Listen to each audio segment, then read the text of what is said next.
বারান্দায় নামাজ পড়া ভালো, এর ভিতরে গেল কান্দাকান্দি শুরু হয়ে গেল।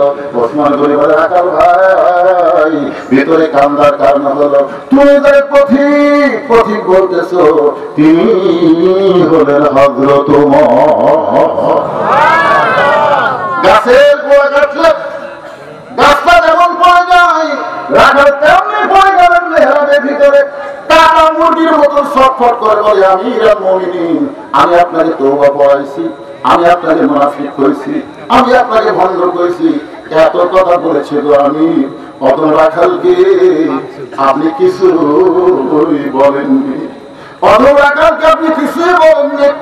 সমস্ত সাহাবীরা আশ্চর্য হয়ে গেল, তারই তওবা পড়াইছে, তারে মুনাফিক করেছে, তারে ভণ্ড করেছে, এই বেলা কে মেহরাবের মধ্যে এরকম ছটফট করতেছে।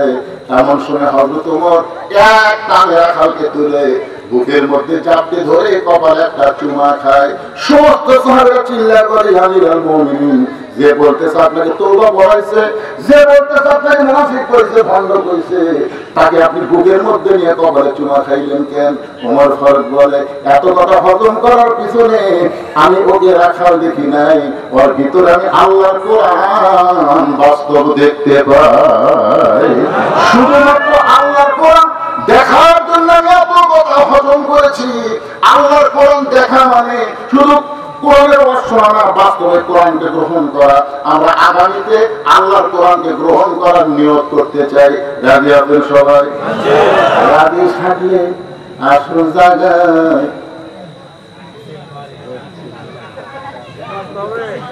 বুঝতে পারছেন তো?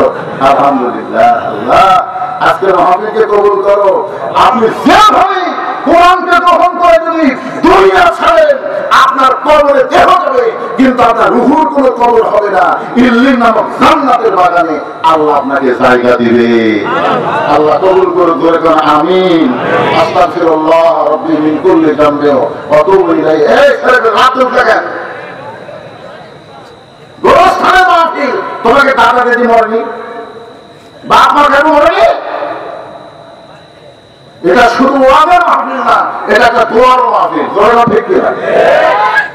না, আপনারা দোয়া বিশ্বাস করেন না? দোয়া বিশ্বাস করেন? রাত ধরেন, আপনি কয়েক ঘন্টা আগে বাড়ি যাবেন, এই যে রাত ধরে যাচ্ছেন, যাওয়ার সময় যদি আল্লাহ কয় তোর বাড়িতে মনে, তোর হাসপাতাল নেই, যদি আল্লাহ কয়।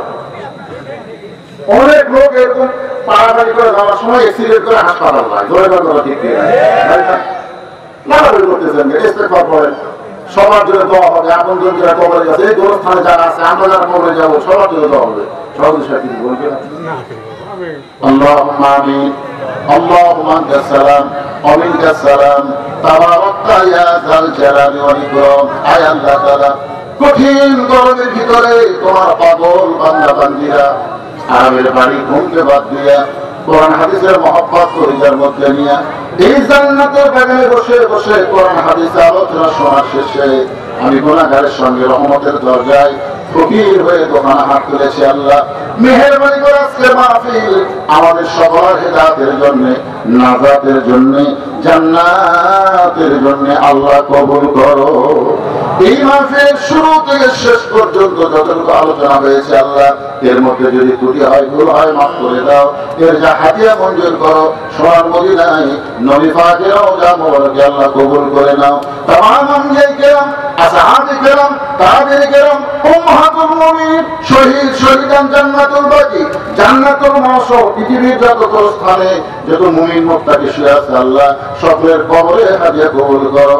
খাস করে যে গোরস্থানকে কেন্দ্র করে আজকের এই মাহফিল, এই কবরস্থানে যত মুর্দা শুয়ে আছে, আল্লাহ সবগুলোর কবরকে জান্নাতের টুকরা বানিয়ে দাও। আমরা যারা হাত তুলেছি, আমাদের জনম দুঃখী মা যাদের কবরে চলে গেছে, আমাদের বাবা যাদের দাফন হয়ে গেছে, সবাই বলেন রব্বি আরহামহুমা কামা রাব্বায়ানি সগীরা। আল্লাহ আমাদের বাবার কবরকে জান্নাতের টুকরা বানিয়ে দাও।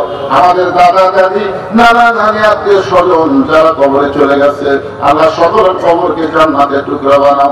মাবুদ, কত মানুষের জানাজার নামাজ আমরা পড়েছি, এই দুই হাতে কত কবরে আমরা মাটি দিয়েছি।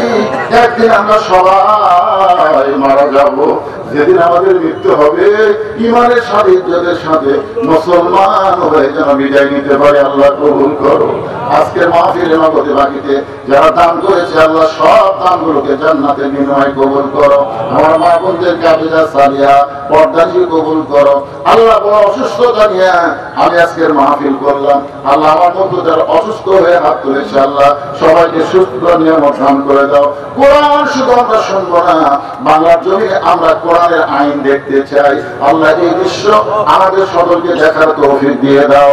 আয় আল্লাহ তাআলা মেহেরবানি করে গাজার মুসলমানকে আল্লাহ হেফাজত করো। বহু দুনিয়া থেকে বিদায় দিয়েছে আল্লাহ। ফিলিস্তিনের মুসলমান, পৃথিবীর যত জায়গায় মুসলমান বিপদে আছে মুসলমানদেরকে হেফাজত করো। আমার বাংলাদেশের প্রতি খাস রহমত নাজিল করো। কে কোন নিয়তে হাত ধরেছে আল্লাহ সকলের নিয়ত নিয়ে কাছে কবুল করে। মৃত্যুর সময় আমাদের জবানে তুমি জারি করে দিও না ইলাহা ইল্লাল্লাহু মুহাম্মাদুর রাসূলুল্লাহ সাল্লাল্লাহু আলাইহি ওয়াসাল্লাম বিরহমাতিকা ইয়া আরহামার রাহিমিন। আসসালামু আলাইকুম ওয়া রাহমাতুল্লাহি ওয়া বারাকাতুহু।